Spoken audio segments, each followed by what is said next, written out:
Cette petite bouteille de Château Ozone de 1974 est tout à fait intéressante. Alors bon, on voit au travers de l'étiquette et avec la moisissure qui est dessus que c'est une bouteille qui a vieilli dans de bonnes conditions d'humidité.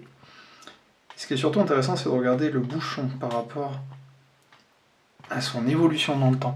Donc on voit que le bouchon est toujours en très très bon état, qu'au niveau, faire le point dessus, au niveau de la couleur, il n'y a pas de coulure sur le côté, il n'y a pas d'inquiétude à avoir, on voit parfaitement le bouchon qui est en bon état, qui n'est pas désagrégé.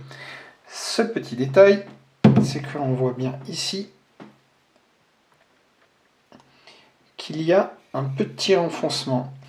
Donc il est possible que vos bouchons aient tendance à bouger dans les bouteilles. Généralement, ce qui se passe lorsque vous avez le bouchon qui a tendance à rentrer dans la bouteille, c'est que vous avez eu un choc thermique.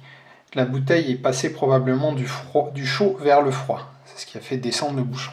A l'inverse, quand le bouchon est sorti à l'extérieur et qui bombe par-dessus, c'est que là, la bouteille a subi un choc thermique dans l'autre sens, c'est-à-dire elle est passée du froid vers le chaud. Et ça, en général, ce n'est pas bon signe. Donc préférez toujours une bouteille dont le bouchon est plutôt rentré vers l'intérieur qu'une bouteille dont le bouchon a tendance à sortir. Et une bouchon qui a tendance à sortir, je vous conseille même fortement de fuir la bouteille. Si vous voulez avoir une autre indication, quand vous voyez que le bouchon sort de la bouteille, vous prenez tout simplement un téléphone ou une lumière et vous arrivez par derrière.